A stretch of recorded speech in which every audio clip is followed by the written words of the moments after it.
Hi everybody, my name is Søren Knudsen. I'm a chief advisor in Danish energy agency. Today I would like you to present this what I call detection and response services for a management perspective. We will not look very much into the technical part of it. It's more for the organization and for management.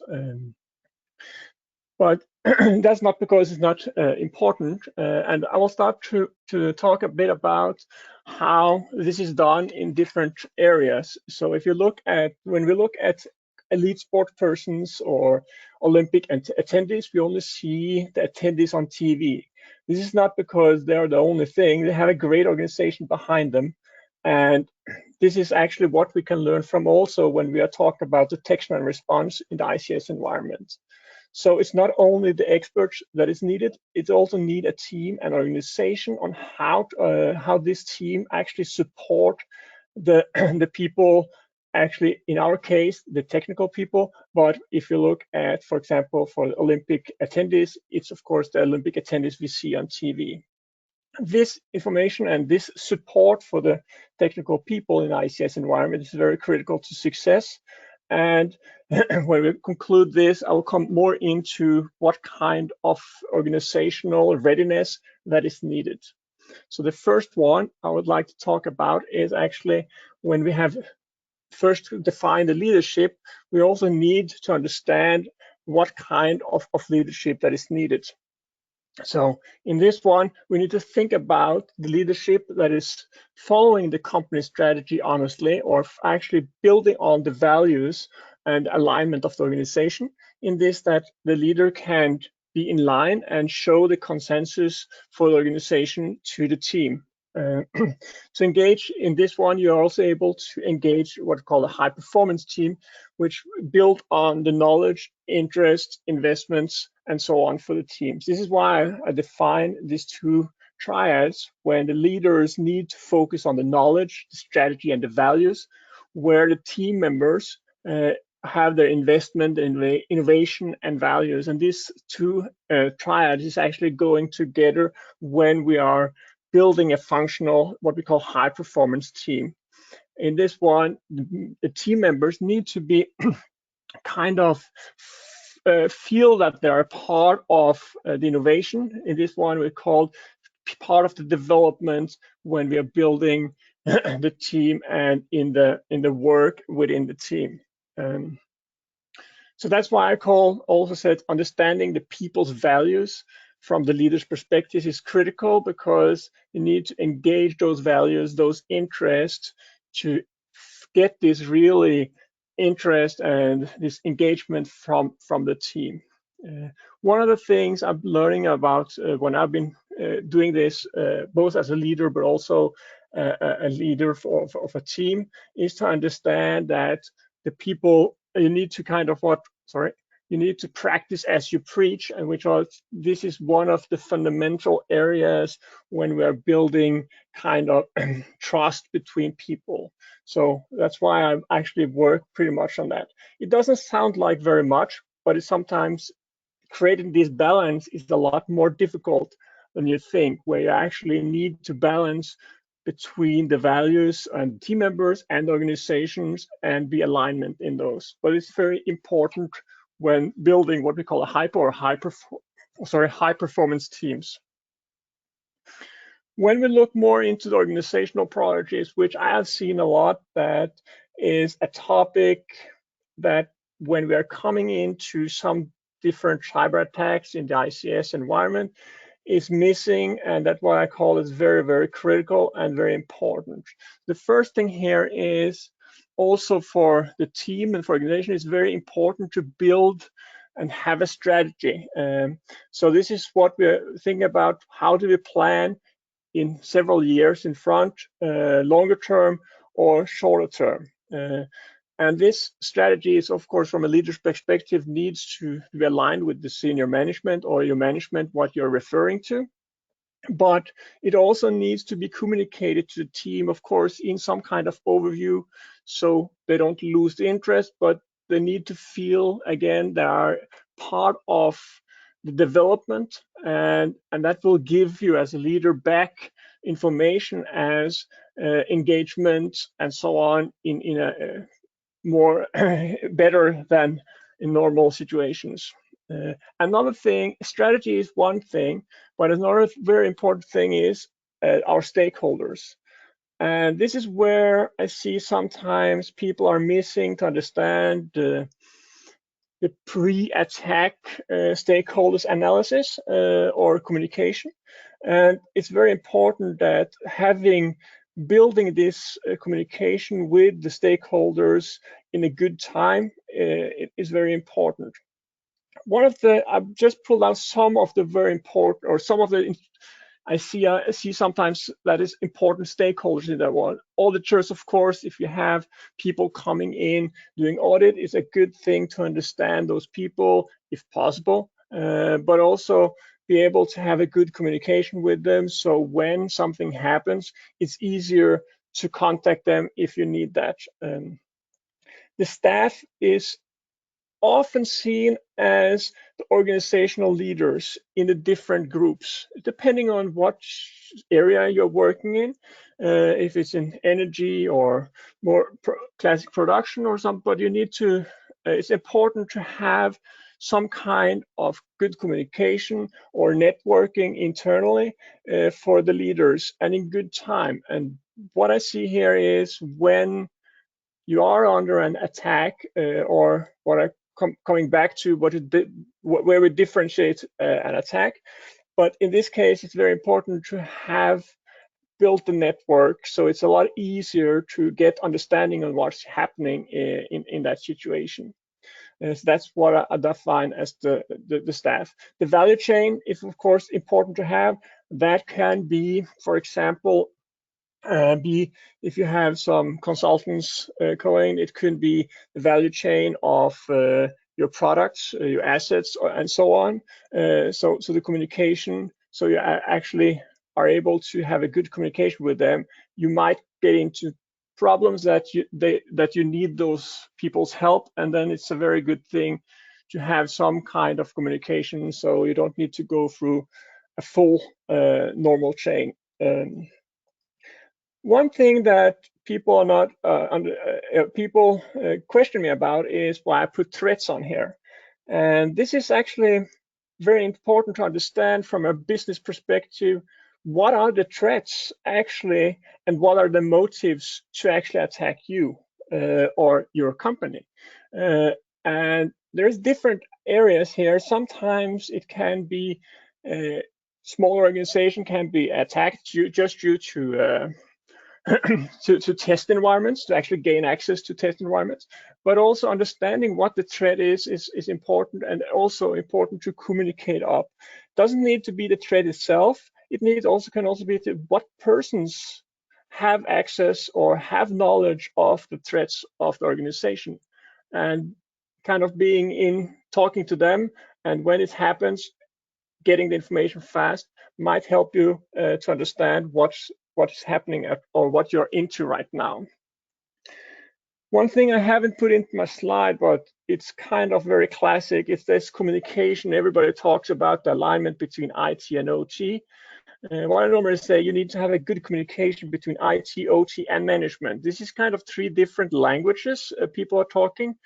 I normally call it that just to stress a bit, because they talk different, have different focuses. So this is actually having that in your stakeholder analysis, so you're able to talk to these different areas, would be very important.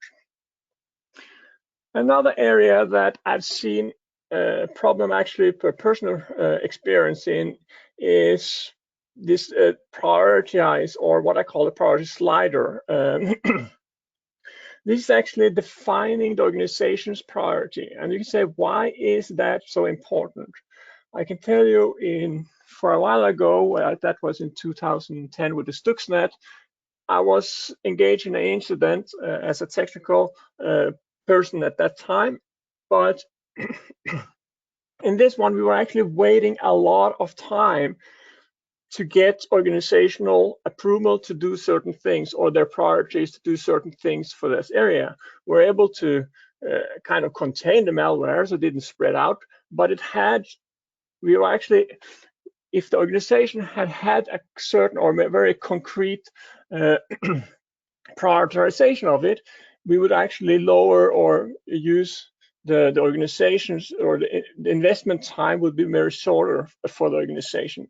So that has had a big effect on them, because it had a big cost, actually just due to that organization didn't have described in front what the priorities of the different things are. And I know it's very difficult to do, but it can be done short and it can be done very long.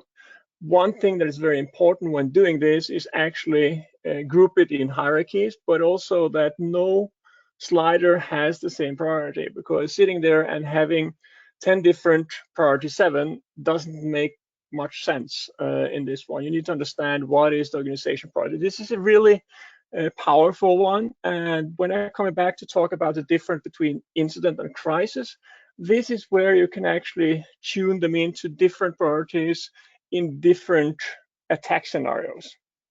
And this is a kind of overview for it. But it's very important to understand and be prepared before the attack hits you.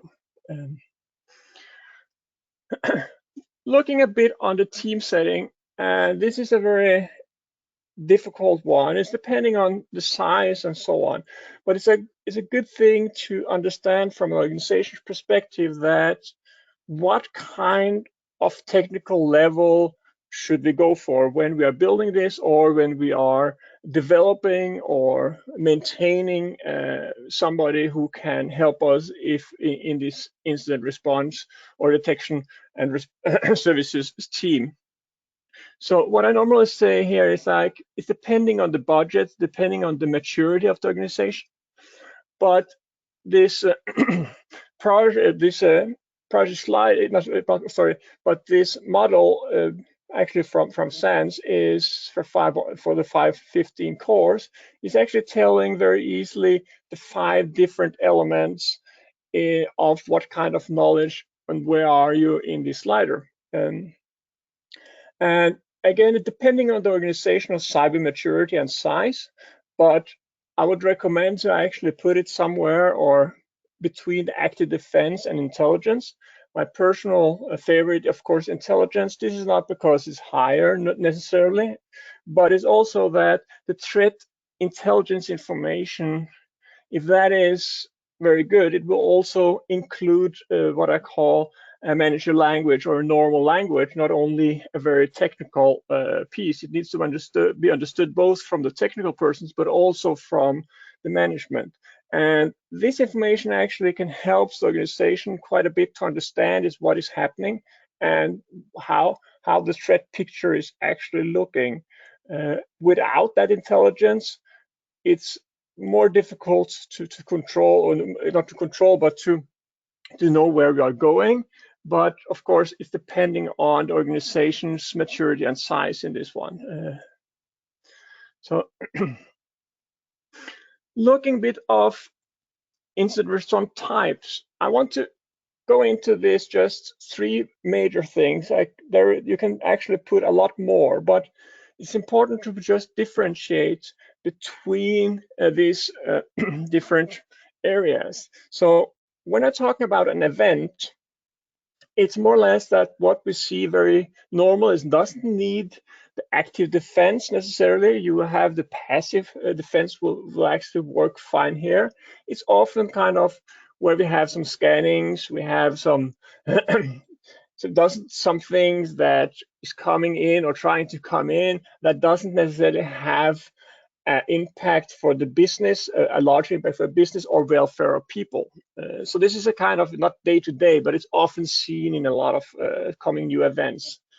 The incident is where the impact for the business has some impact, so the business can actually feel it more. And this is where we actually want to kind of have an incident response team activated, or incident response in the group activated. But still, the management of the incident can be done within the group, and is often done within the group.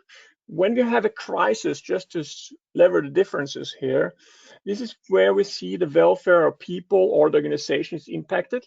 So this can be a high, big impact. This could be, now I'm coming from Denmark. I'm sorry about my accent and so on, but for a while ago we had Maersk, who had a big impact on that was a ransomware incident and wasn't attended against them, but it has an impact, large-scale impact per organization in cost of the finance or in people of the organization. So this is what we call crisis, and this is where the CEO or senior management often will like to be included in a higher level than on the lower two ones.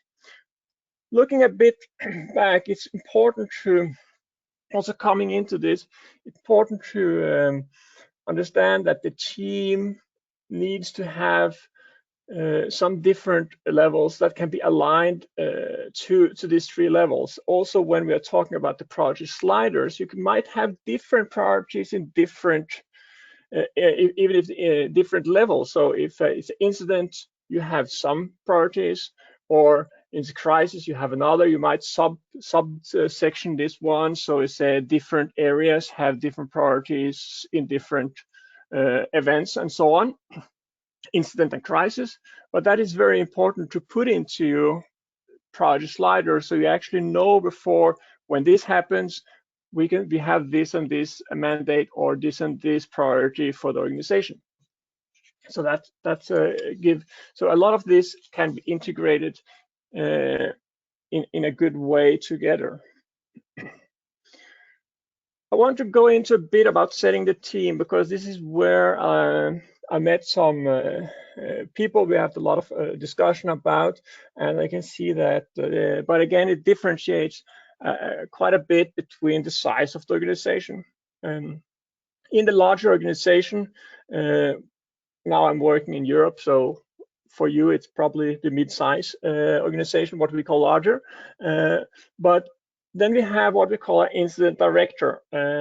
This is not in the slide directly because it's kind of above. The incident director can be some senior management with some technical flair, could be a CISO, could be something else, CSO or something like that. But the important of the incident director is actually to be the glue between the organization and the incident manager. For smaller organizations, or other organizations not that mature, might not have this role dedicated or structured. So, and you can live with the incident manager, but it's a very good thing to have this overall control, so that I can communicate to the senior management or the board, depending on the different if you are in an incident or a crisis. Looking down to the first one I have on the slide is the incident manager, and I'm not going into details about him, but it's, or her, it's just important to understand that this person needs to understand what the team is saying, and needs an understanding of the people, so skills for people, businesses, and a bit technical, both in IT and OT might be more or less technical, but it's very important that he can understand it. So it's definitely is a good thing that the person is actually can understand what the team is saying. What I call this person in when you have an incident or a crisis, it might be kind of hard to say, but I've been that person several times myself, and I call myself in that situation as the mother of the team. And I'll come back to why I do that. This is where actually organization structures sweeps 180 degrees in this one, because now the incident manager needs to have focus on supporting the team that is working on the incident or the crisis. So in this one, we actually say that no other person is allowed to communicate directly with the team members. So why are we doing that? This is what we're doing because you're probably sitting, reading large document or starting something, and somebody comes in and start to talking to you. And after that, it takes a longer time to get back into where you are. And this is the same for these technical people sitting here. And that's why we are actually trying to be pretty hard to say that everything going through for the organization should go through the incident manager when we are in an incident or a crisis. And this is why I call this person as the mother of the team, because this person, when I was doing it, I actually have needing to go out, get soda, get some pizza, get some sweets to them so they can actually work effectively and kind of shield them from all kind of other things that they need to focus on only one thing, and that is the attack.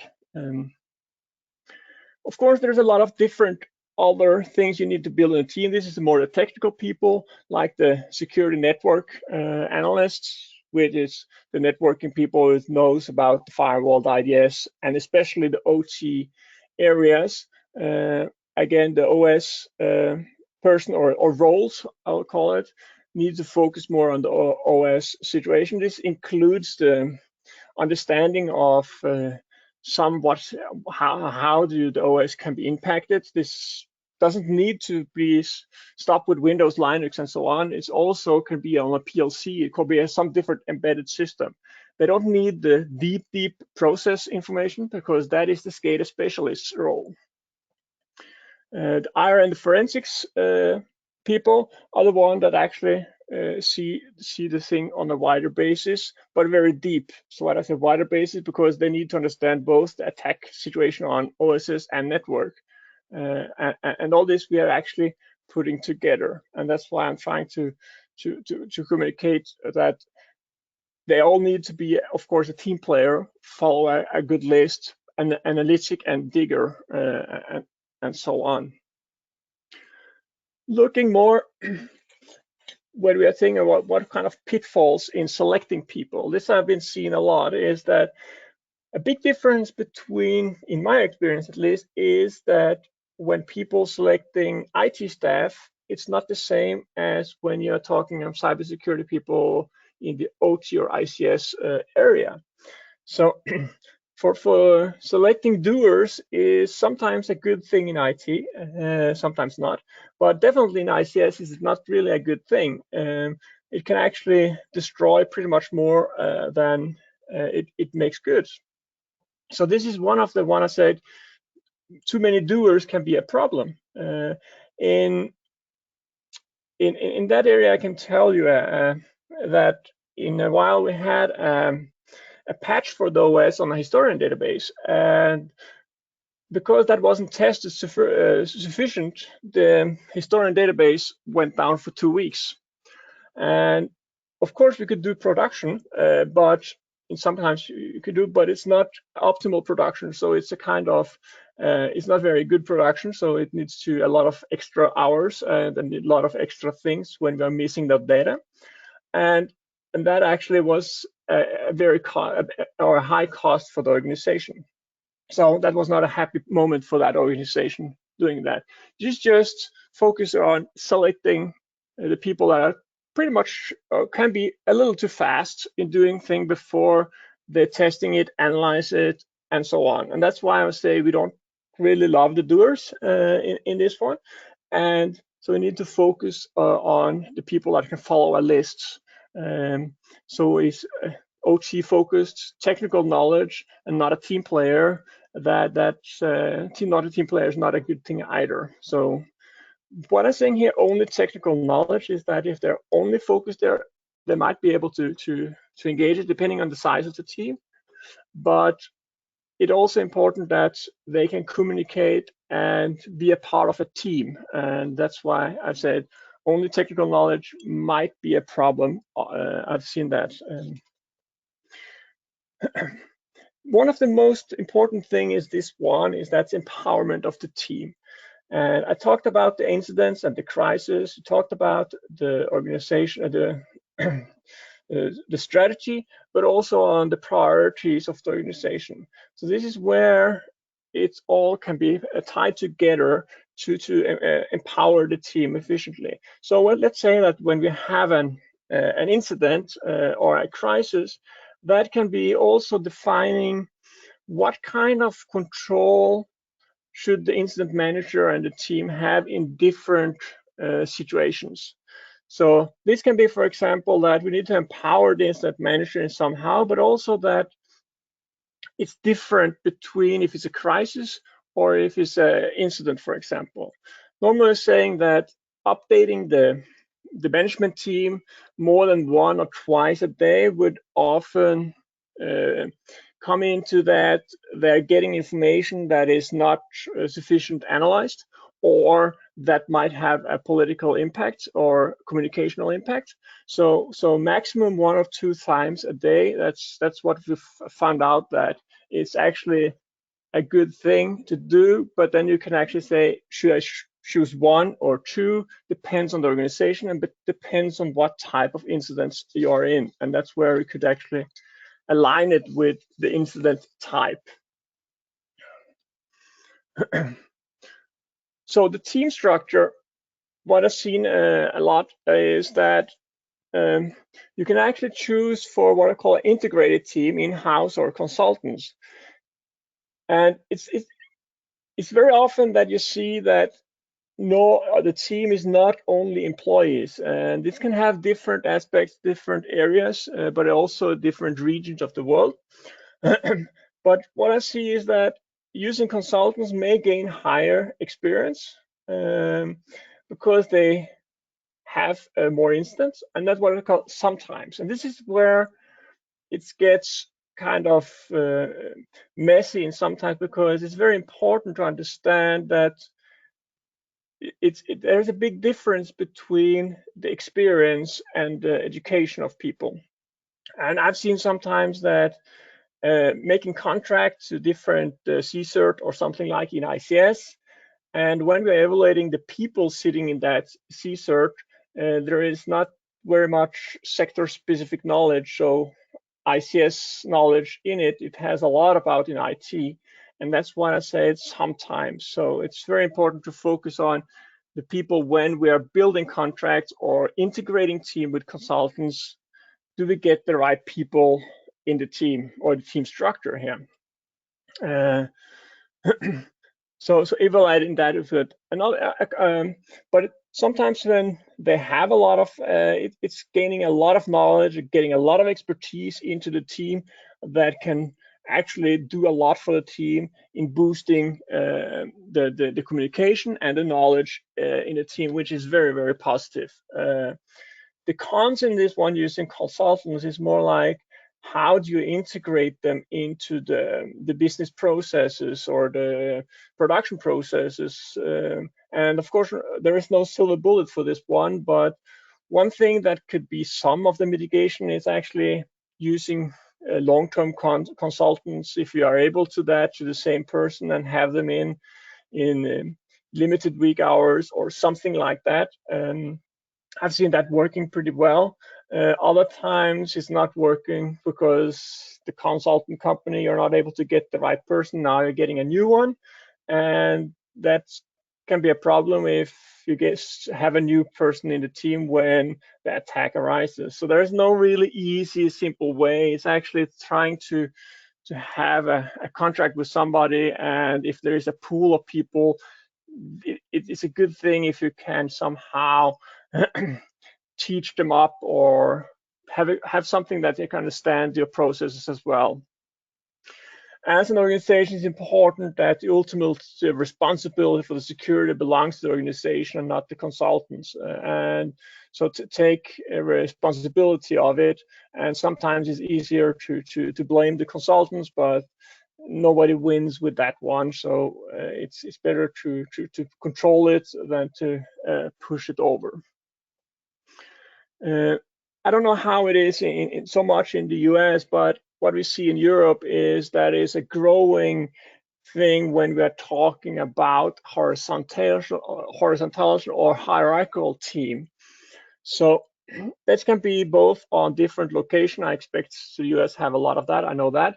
But one of the things what I've seen sometimes is that integrating the SCADA specialists, so the SCADA process people, into the team, but as a part-time of the IR team, has had some very good effects. Again, it's not something I've seen for the last 10 years, but for a couple of last years, I've seen it has a positive and it has a growth doing that. This is both on the technical knowledge, you're gaining some process knowledge. It's not so much there only, it's also focusing on now you actually have some stakeholders or some networks sitting out there. So again, when you're looking back to the stakeholders I was talking about earlier, it actually gives you a network or a better alignment or understanding of what's happening. So it's a two-way positive thing if it's possible. The struggle is actually to sharing this between different leaders, and how can you how you share one person, and yeah, that has some other manageable challenges, but sometimes I've seen it works, and when it works pretty well. It's not because this model is a very concrete or detailed or complex thing, and that's the good thing I like about this Raki model. Using it a lot for telling the clarity or responsibility of the roles, so we can actually tell who's doing what and who has responsible of what. It's not because I'm building it into too much, but it's a very good way to show this so it doesn't, so two people doesn't think that the other one is actually the one who's taking has the control right now. So that's I've seen very successful in a lot of ways. It can be very complex, of very big spreadsheets, but you've tried to get it limited but has focused on the situation. Again, here you can actually have different level if it's an event, an incident, and a crisis, or as I talked on earlier with the prioritization sliders that can be commented into it, and that works well. That people knows who has the roles and responsibilities of what. We have been through some of this, but what I'm thinking, I'm trying to kind of building it together, what I call the incident response plan. In the Danish energy sector, I really, of course, really focused on incident response plans and how they can communicate them out and how effective they are. But one thing is important when you're building this for our organization, which I've done also several times, is actually linking up to have the plan align with the different areas. So in this one, I can say regulation and rules. Yeah, we need to know before the event happens or the attack happens, what are the rules and regulations, but also what is expected do I communicate with? Do I need to report an incident, or what kind of incident at what area, to what of internally or to external organization? And there is very important to know how to do that. The agreements, again, I'm going a bit back to say making the agreement based on the incident types. This is not that external, but it's really important to understand that agreements, if you're based on the incident type and you have the different priorities, you will have a set of kind of internal rules of engagement that you can actually build upon in when you have an IR process, so incident response process. And this could also be saying that not only what you need to do, but also what kind of empowerment do the team or the incident manager has, and what mandate do they have from the senior management. So building a set of rules.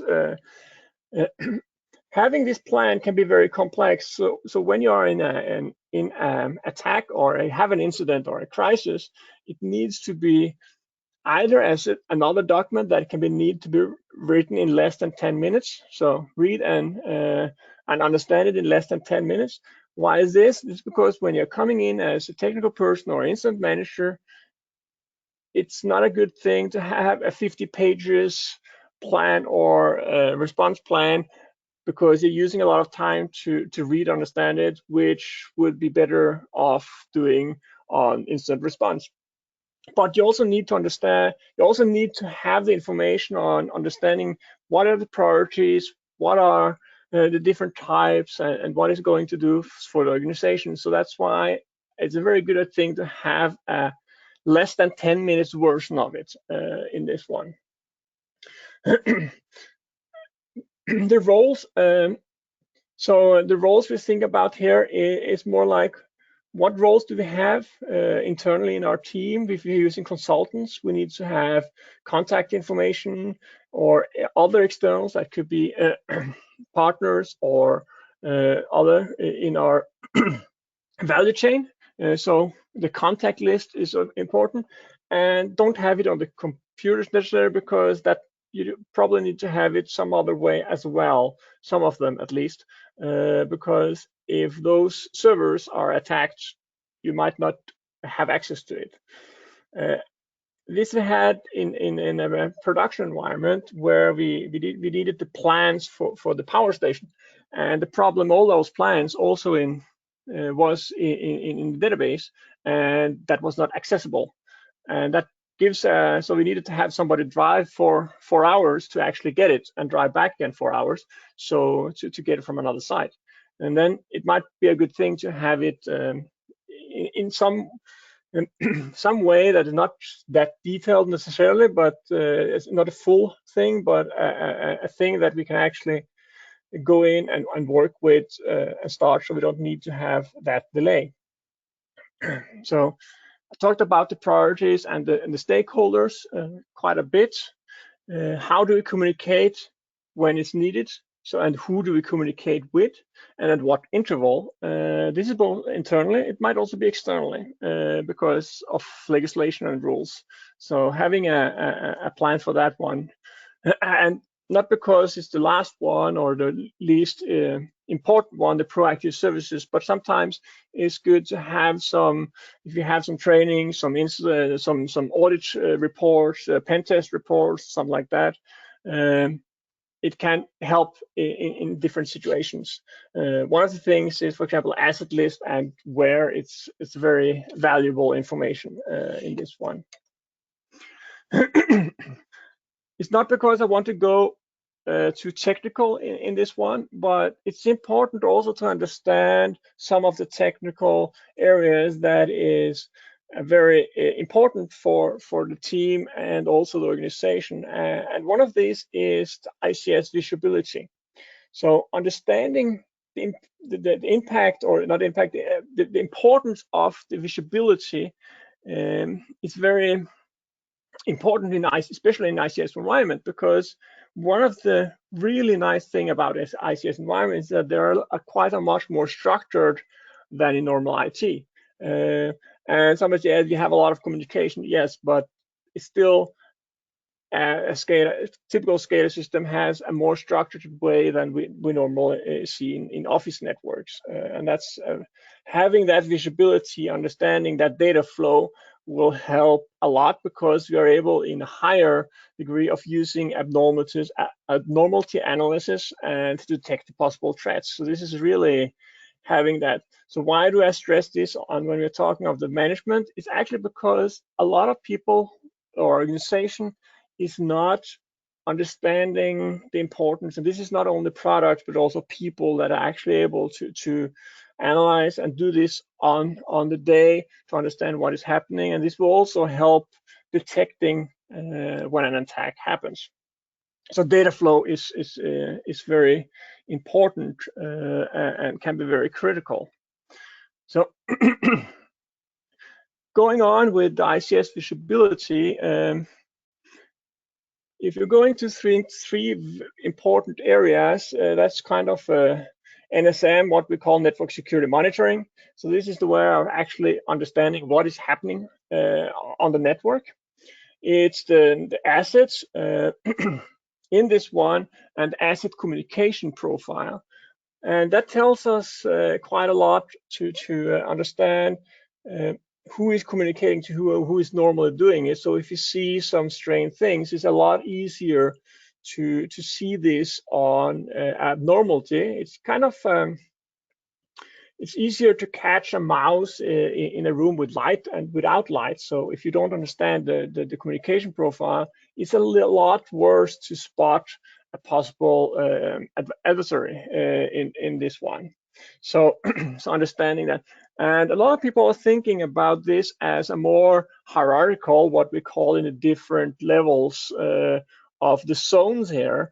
But one of the things I've seen a lot is that are missing is what we call east-west traffic. So this is traffic within one zone, and we need to control that as well. So when we see what kind of RTUs are communicating with SCADA servers or HMIs or PLCs in different areas, just getting a picture of the internal communication as well is very important. And we've seen that doing understanding that profile might help a lot when we are looking into the incidents. So again, looking into this one from a management perspective, it is not to go into the detail of the profile, but understanding that these technical people needs information, needs time, and needs, so it's both people and products that is creating this one, and what importance this one has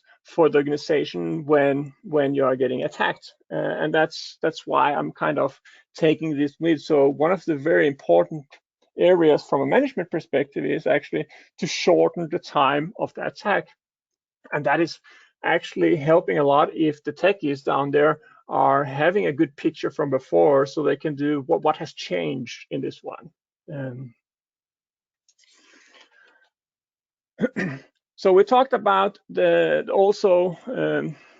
response, but incident readiness is something that kind of tie all this together as well. So the two different areas where I have the preparedness plan, but also the incident readiness. So again, the stakeholder and priorities is very important when we are thinking how ready are we, and how is that? Yes, if you have attack, if you know the people to go to and you know them well, you also know their values or their priorities in some level, and it's a lot easier to do it.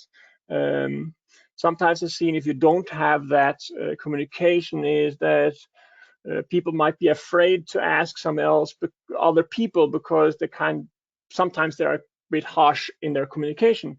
But do you have built up that trust level? It's a lot easier. Defining the IR types is very important, so you understand what is actually happening and at what level, and how can we use this to be prepared. Of course, the member of the team, again, empowering the team is important. Make them as a group that can develop, and giving them the feeling of they are developing this together. I just watched Iraqi model. I love that because it's simple and it's clear. And then we talked about the last one, a more technical part is the network assets and data flows. We need to have, this is the ICS visibility I was talking about. We need to combine that also for the management and the leadership to understand that this is really important. And this also, we're talking about people, time, and some equipment that is generating some information that these people can look at. So I call this the building blocks. So why did I do that? It's actually trying to pull it together and say, what is the building blocks of detection and response? Is taking the five major pieces in this one when we're talking about the management perspective. So the organizational priorities, I would say that's very important, and combined with the leadership, what is the team players in doing here? How can we do this together? We talked about the priorities, the event types. Of course, the teams, we need as the leadership to find out what kind of skills and experience do we want, and how much, what budget can we get. So again, the slider we saw about, are we doing the active defense or are we doing the intelligence more? And for the visibility is actually understanding, again, how important it is to detect when something happens. So this was my last slide. So now I'd go back and head it over for Carol for questioning. All right, thanks for that great presentation. We had one question come in that I kind of asked the person to rephrase. So I'm not sure if you can answer it. They said, what is the difference between responsible and accountable? Came in about That's a 10 good or question. Responsible is, yeah, the responsible is the person or the people that have what I call the red flag, who's controlled the whole things, and the accountable is the more the people are is doing it. So the difference. So let's say that a CTO is a lot of responsible, but they're not necessarily doing all of the things. So they kind of outsource it or give the thing to somebody else who's actually doing the concrete things. That's my best way to do it. So one is sitting there and has the overall responsibility, and the other one is defined more as the people are doing, but is still what we call accountable for the subgroup of it. All right, well, that's all the questions we've had submitted. Do you have any closing thoughts you'd like to share? No, I think I hope that everybody has had some good learnings from this one, and it has an impact if you can combine the technical and the management into one. And it's in my experience has shortened the response time or the repair time for my incidents. I hope that people can be inspired of some of it, and think if it's different context, different organization, but there might be some areas that can be adapted into different organizations. All right, and Soren, we did have one question come in.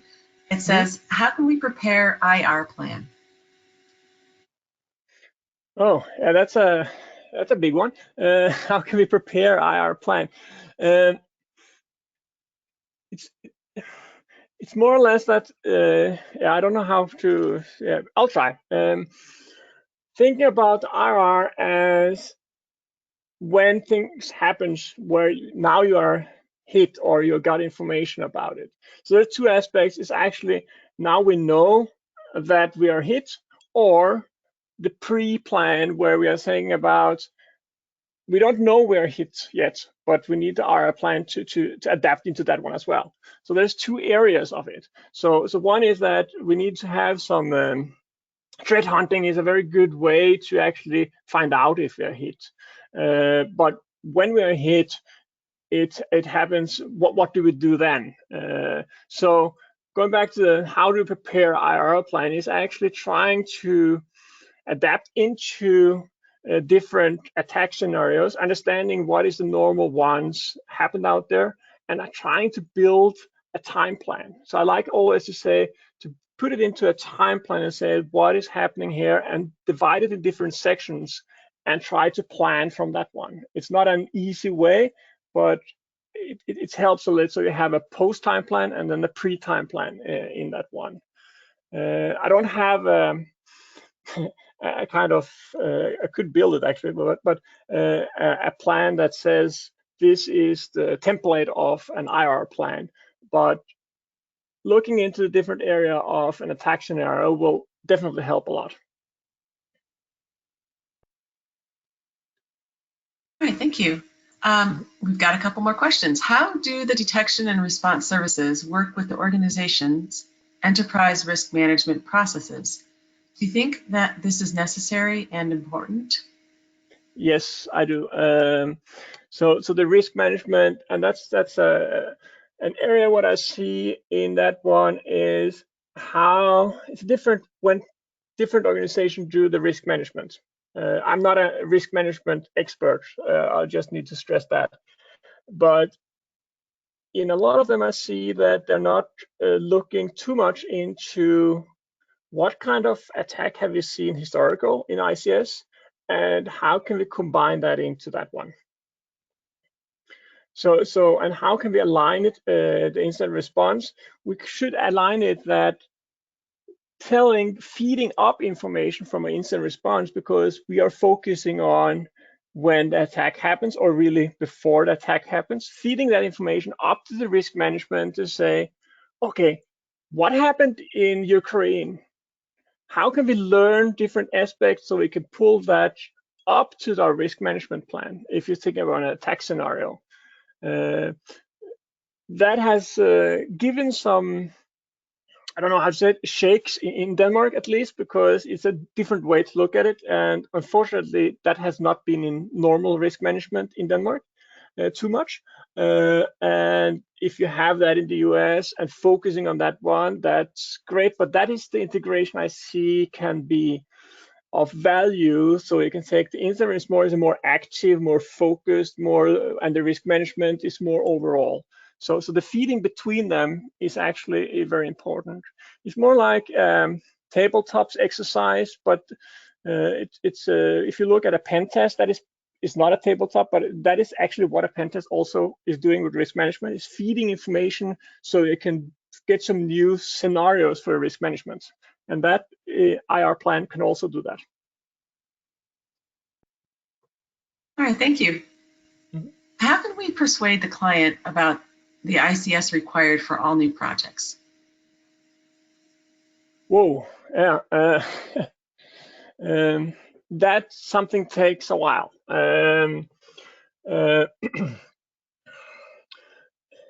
I had a couple of years in Norway in the energy business, and it took a couple of years to persuade the management that all new products needed to have an ICS cyber security person in the project to evaluate the risk and possible attack scenarios for each project. And when you're building substations, that's just not off the top of the mind of people. So how we did that was, yeah, actually telling them how important this one in a high level, not talking about so much technical things, but focusing on business values, reputation, and cost if something happens. So we were actually trying not to tell any technical information. I don't know that if that was the big thing for them, but after a while they actually accepted that to integrate more cyber into all products.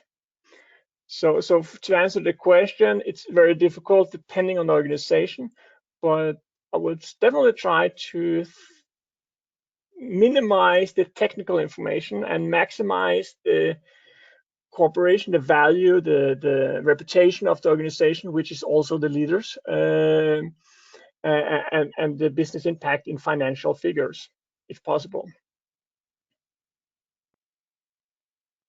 All right, thank you. This sounds like a follow-up to another answer. It says, and does ERM play as a role when classifying assets and categorizing threats?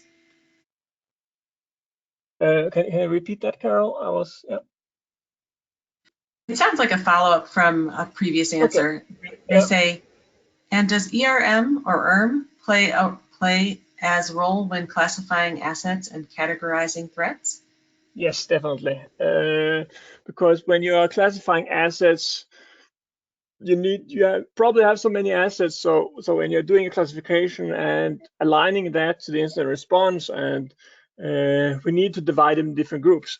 So what I normally say that sometimes from a technical, I need some of the information, more like the data flow, not the deep package data flow. But on the critical assets, I would really like to have the data so I can understand what is actually happening. So definitely, yes, defining those in different groups, and the critical assets focusing on those ones, because that is the goal from the adversary, is that's actually going in and doing some harm or doing something on that one. So yes.